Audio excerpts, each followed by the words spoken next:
ఉంది అంటే ఏ వ్యక్తి కూడా నారాజే బయటినారు. ఇప్పటిదాకా వెంకటరెడ్డి గారు అదే చెప్తున్నారు.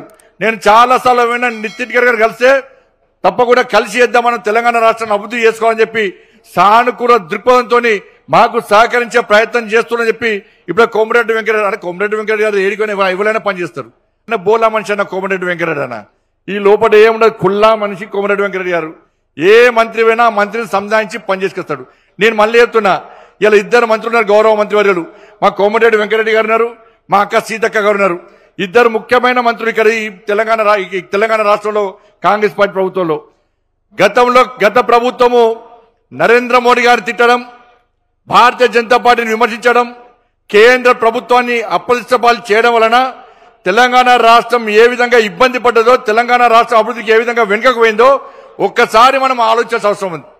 ఎన్నికలప్పుడు మాత్రమే ఒకరికొకరు విమర్శలు చేసుకోవాల్సిన అవసరం ఉంది. కానీ తెలంగాణ రాష్ట్రం అభివృద్ధి చెందాలంటే కేంద్ర రాష్ట్ర ప్రభుత్వాలు సీతక్క గారు చెప్పినట్టుగా రెండు జోడెద్దులాగా ముందుకు సాగుతూనే అభివృద్ధి సాధ్యం ఉన్న విషయాన్ని ఇవాళ ఇక్కడ పాలకులు కానీ అందరూ గుర్తుంచుకోవాల్సిన అవసరం ఉంది. కాబట్టి గతంలో మాదిరి కాకుండా ప్రతిసారి విమర్శలు చేయడం, ప్రతిసారి తిట్టుకునే ప్రయత్నాన్ని మనం బంద్ పెడదాం. మనం అధికార పార్టీ, రాష్ట్రంలోని కాంగ్రెస్ పార్టీ ప్రభుత్వం, కేంద్రంలోని నరేంద్ర మోడీ ప్రభుత్వం మేము సహకరించడానికి సిద్ధంగా ఉన్నాం. నరేంద్ర మోడీ గారి ప్రభుత్వం తెలంగాణ రాష్ట్ర అభివృద్ధికి సహకరించ సిద్ధంగా ఉంది. అనేక సందర్భాల్లో నరేంద్ర మోడీ చెప్పారు, ఎస్ ఎన్నికల వరకు మాత్రమే రాజకీయాలు, ఎన్నికల తర్వాత అన్ని రాష్ట్రాలు అభివృద్ధి చెందనే ఒక శక్తివంతమైన భారతదేశ నిర్మాణం సాధ్యమవుతుంది. తల్లి భారత మాతను విశ్వగురుస్థానంలో ప్రతిష్ఠించాలి.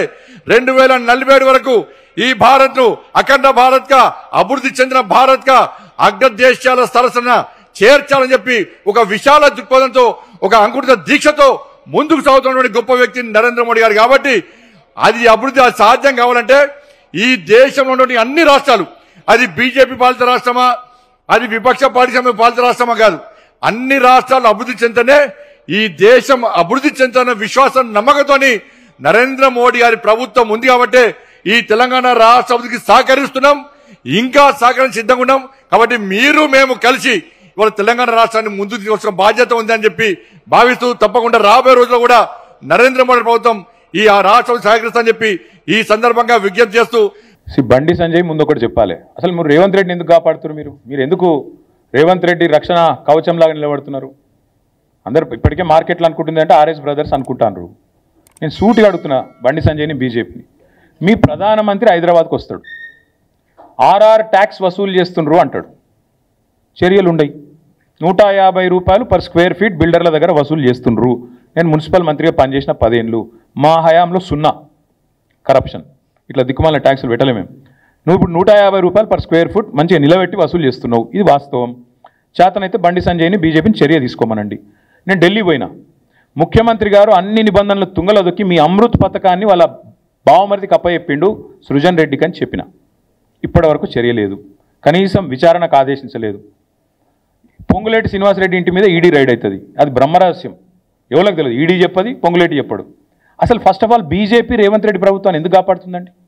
ఇంత అవినీతి జరుగుతుంటే అమృత్లో, ఆర్ఆర్ ట్యాక్స్ రూపంలో, ఈడీ రేట్లలో మొత్తం కోట్ల రూపాయలు దొరికినా ఎందుకు బయట పెడతలేరు? ఎందుకు రేవంత్ రెడ్డిని కాపాడుతున్నారు? మీకేంది మొహమాటం? మీకున్న ఆబ్లిగేషన్ ఏంది? రేవంత్ రెడ్డి గారు ఏమైనా లోపాయికారు ఒప్పందం ఉందా?